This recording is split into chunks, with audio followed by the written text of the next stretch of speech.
Тони Монтаната, или Калоян Методиев, както всъщност му истинското име, не е от уния му трябва като едно време. Дето ходиха с скъпи коли с по 100 души охрана. А сега дигат гири в фитнес младост. Сега говоря, че стана истински бизнесмен. Ако ме разбираш.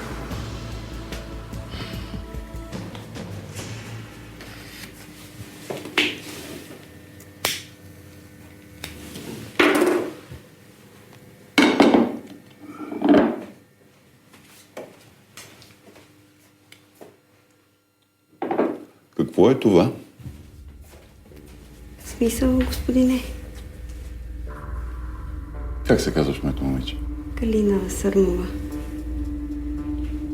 Госпожице Сърмова, бихте ли предали на вашия главен готвач, че това не е омлетът, който поръчах, а буклук, който и кучето ми няма да яде? Сега, госпожице Сърмова, ви моля да махнете това недоразумение от масата ми и да донесете нещо органично. Веднага ще ви донеса друг омлет за сметка на заведението. Какъв омлет, бе, Калина? Донеси плодове. Това поне няма как да сбъркате. То време си беше много гадно копеленце. И се съмнявам, че да се е променил. Така че много трябва да внимаваш с него. Ама много. Занимава се с казина, с хотели предимно по морето. Всъщност това е фасадата на бизнеса му. А в основата на всичко са залози на черно букмейкърство. Много големи залози и с уредени участници. Много проста работа. А първо трябва да си Тони.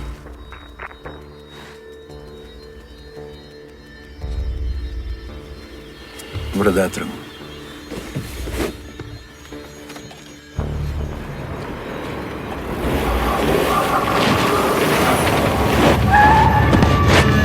Леко бе, хора, лузи ли сте, бе? Христо, внимавай, бе, човече. Изкочи това. Те момчета са пълен резил. Даже и стадион нямат. Не ти трябва на байрлозе. Сигурно екипите им ги шият и майките. Добри отбор не го правят нито екипите, нито стадиона. Извинете. Господин Манчев ви търси. Христо, къде си, бе, моето момче, къде се загуби? Казах ти аз да се пазиш, ама не слушате вие по-възрастните. Много ти благодаря, че се съгласи да се срещнем. Това ли е момчето? Да. Приятелите на Христо са не точно мои приятели, но пък биха могли да станат. Благодаря ви за отделеното време.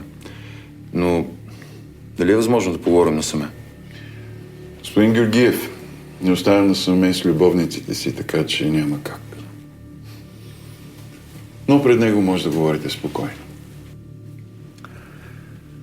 От НАП са ви подгонили, нали? Да, и какво? Предполагам, че искате да си решите проблема с тях. Завинаги. Да, разбира се, и предполагам се досещаш, че знам как. Досещам се, не е трудно.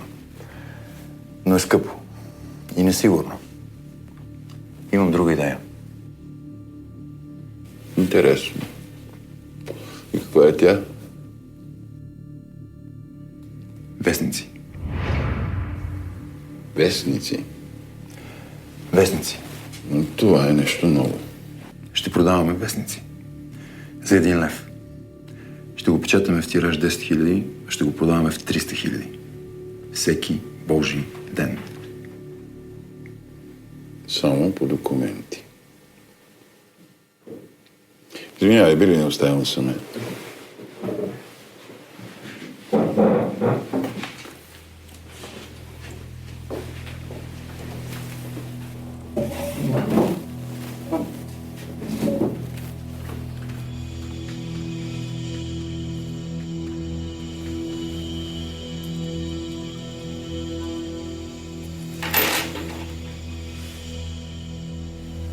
Това е цената на вестника. 1 лев.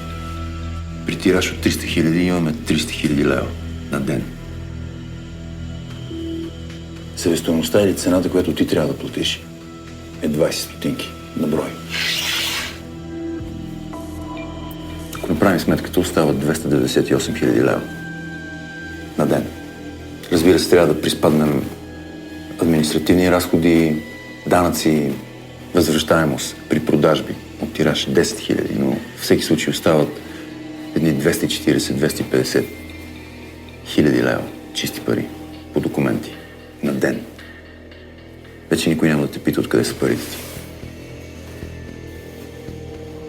Звучи добре, но има един проблем.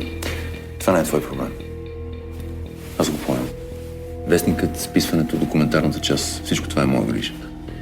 Ти само получаваш своите 250 хиляди. Чисти, като тройно дестилирано.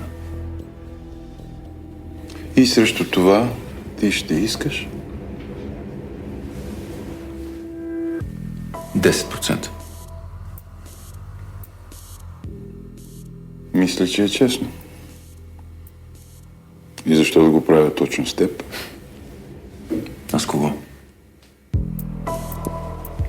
Виж, аз разбирам от сметки. Не случайно идвам при теб с това предложение. Изчистил съм всичко. Това е най-добрият вариант за теб. Пресметни само колко души ще ти трябва, за да изпълниш този план. И ще трябва да имаш доверие на всеки един от тях. А и... това, което ти казах, е само една част от плана. Резултатът. За да се стигне до там, трябва да се измине дълъг път. Аз просто вече го знам. Кой си ти всъщност? Откъде познаваш Христо? Истинското ми име е Ангел. Бях вътре за 6 години. Продължай, слушам те.